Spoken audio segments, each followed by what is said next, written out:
नमस्कार.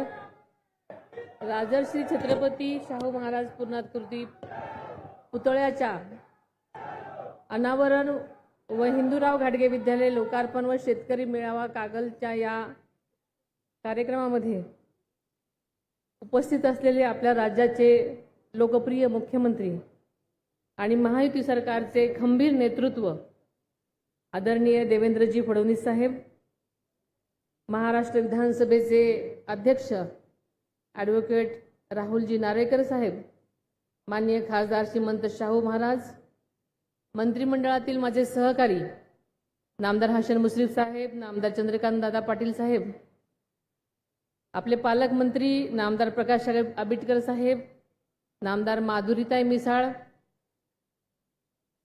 कोल्हापूरच्या महापौर रूपराणीताई निकम, खासदार मान्य श्री धनंजयजी महाडिक, विनयजी कोरे, राहुलजी आवाडे, अशोकराव माने, कोल्हापूरच्या अध्यक्षा शिल्पाताई खोत, लोकनियुक्त नगराध्यक्षा सविताई माने, समरजित घाटगे, संजयजी मंडलिक, आमदार पी.के. पाटील, माजी आमदार संजयजी घाटगे, कृष्णराज महाडिक, नाविद मुश्रीफ, समित कदम, उत्तमराव कांबळे, आदिल फरास, बाबासाहेब पाटील, श्री विजयजी जाधव, तसेच कोल्हापूर जिल्ह्यातील सर्व लोकप्रिय लोकप्रतिनिधी, महायुतीचे सर्व सन्माननीय पदाधिकारी, सन्माननीय पत्रकार व मीडियावाले, तसेच सर्व शिक्षक वृंद आणि मोठ्या संख्येने उपस्थित असलेले तमाम कागलवासीय शेतकरी बांधव आणि उपस्थित माता, बंधू भगिनी व सर्व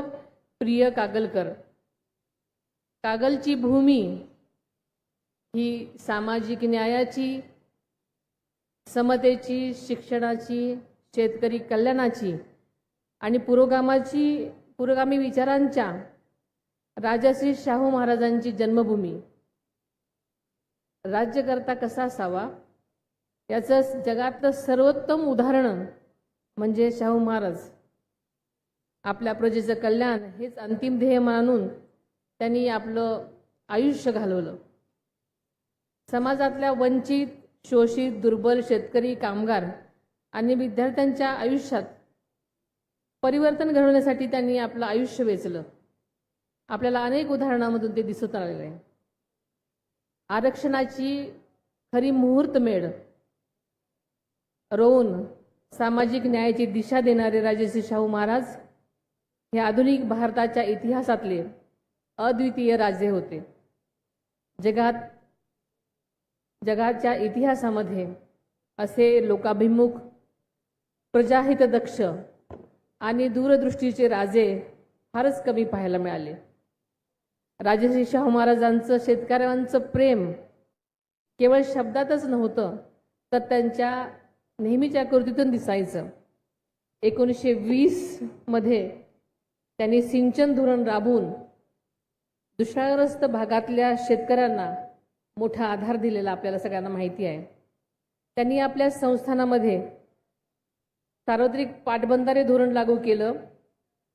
मुश्रीफ साहेबांनी सांगितल्याप्रमाणे सिंचन अधिकाऱ्याची सुद्धा नेमणूक केली, धरणं आणि तलावांची निर्मिती केली आणि नियमित आढावा घेण्याची व्यवस्थाही केली. राधानगरी धरणाच्या दूरदृष्टी प्रकल्प सुद्धा उभारून त्यांनी केवळ त्या काळातही आणि पुढे अनेक वर्ष, अनेक पिढ्यांना शेतीला जीवदान दिलं. आज सुद्धा या निर्णयाचं महत्त्व आपल्या सर्वांना अनुभवायला मिळतंय.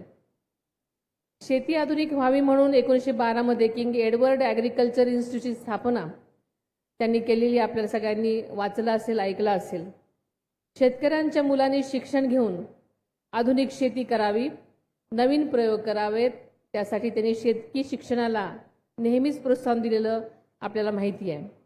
परदेशात शिक्षणासाठी जाणाऱ्या शेतकरी कुटुंबातल्या विद्यार्थ्यांना बिनव्याजी कर्ज देण्याची व्यवस्था आहे, ही दूरदृष्टी त्यांनी त्या काळी दाखवलेली आपल्याला माहिती आहे.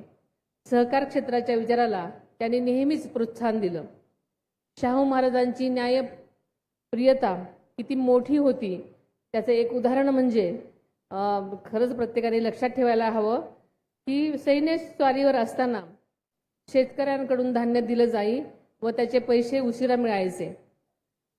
आणि हे शाहू महाराजांना समजताच त्यांनी लेखी आदेश काढला की शेतकऱ्यांकडून घेतलेल्या धान्याचे पैसे जागच्या जागीच दिले पाहिजेत आणि शेतकऱ्यांच्या घामाच्या कष्टाचा पैसा हा त्यांनी नेहमीच त्यांना त्याच्या वेळेवर दिला पाहिजे. त्यामुळे नेहमीच त्यांनी शेतकऱ्यांचा सन्मान केला, घामाचा आणि कष्टाचा त्यांनी मोल केलं. आणखी एक प्रसंग सांगायचा आहे तो म्हणजे मुश्रीफ साहेबांनी सुद्धा सांगितलं की पहिल्या महायुद्धाच्या काळात लोखंडाचा तुटवडा निर्माण झालेला होता. किर्लोस्करांनी लोखंडी नांगर तयार करण्याची लोखंड मिळत नव्हतं. त्यावेळी राजर्षी शाहू महाराजांनी स्वतःच्या संस्थानातील लोखंडी तोफा वितळण्यासाठी देऊन त्याचा नांगर तयार करून शेतकऱ्यांना मदत केलेली आपल्या सगळ्यांना माहिती आहे. एवढं मोठं मन कुठल्याही राजाचं नसतं. शस्त्रापेक्षा शेतकऱ्यांच्या हातातील नांगर अधिक महत्त्वाचा आहे असा संदेश देणाऱ्या जगाच्या पाठीवरचे कदाचित राजश्री शाहू महाराज हे एकमेव राजे असावेत. हा प्रसंग त्यांच्या शेतकरी प्रेमाचा आदर्श नमुना आहे. शिवशाहू फुले आंबेडकरांनी दाखवलेला सामाजिक न्याय, समता आणि विकासाचा मार्गच महाराष्ट्राची खरी ओळख आहे. त्या विचारांनाच पुढे नेण्याचं काम महायुती सरकार करत आहे. महायुती सरकारने आदरणीय मुख्यमंत्र्यांच्या मार्गदर्शनाखाली शेतकऱ्यांच्या हितासाठी अत्यंत महत्त्वाकांक्षी उपक्रम राबवलेले आहेत. अनेक योजना केलेल्या आहेत.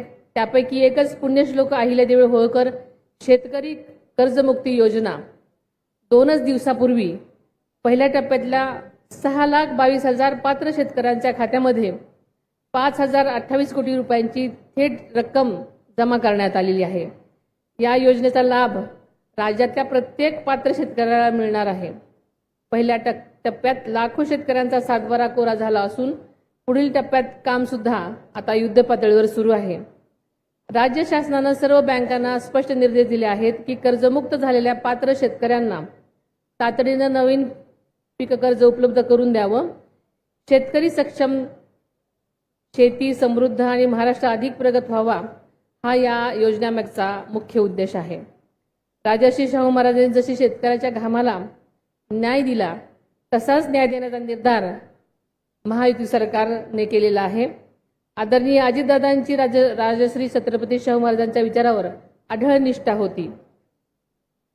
शिवशाहू फुले आंबेडकर या विचारधारेवर आदरणीय दादांनी सुद्धा आयुष्यभर काम केलं. समाजातील वंचित घटक, शेतकरी आणि सर्वसामान्य माणूस केंद्रस्थानी ठेवून विकास करण्याची त्यांची भूमिका होती. त्यांचा विचारांचा वारसा आम्ही पुढे नेत आहोत.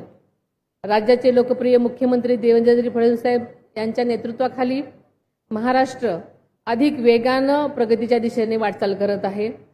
राज्याच्या सर्वांगीण विकास, सामाजिक न्याय, शेतकरी कल्याण या त्रिसूत्रीवर आम्ही सातत्यानं काम करत आहोत. महाआरोग्य शिबिराच्या माध्यमातून माननीय मुश्रीफ साहेबांनी राज्यात विक्रमी सर्वाधिक रुग्णांना अत्याधुनिक आरोग्य सेवा पुरवल्याबद्दल आज तुमच्या सर्वांच्या समोर आदरणीय मुख्यमंत्री महोदय व आम्ही सर्वजण त्यांचे विशेष कौतुक करत आहोत व अभिनंदन करत आहोत. नवीन CPR रुग्णालयामार्फत योग्य आरोग्य सेवा त्यांना आता अधिक प्रमाणात विस्तार करता येईल. राजर्षी शाहू महाराजांच्या या पवित्र जन्मभूमीमध्ये आपण सर्वांनी एक संकल्प करूया. समतेचा, शिक्षणाचा, शेतकरी कष्टकऱ्यांचा, सन्मानाचा आणि विकासाचा विचार अधिक व्यापक करूया. मी पुन्हा एकदा राजर्षी शाहू महाराजांच्या चरणी नतमस्तक होते. मला या अत्यंत चांगल्या कार्यक्रमासाठी आपण आवर्जून बोलवलं त्याबद्दल आपल्याला धन्यवाद देते आणि इथेच थांबते. जय हिंद, जय महाराष्ट्र.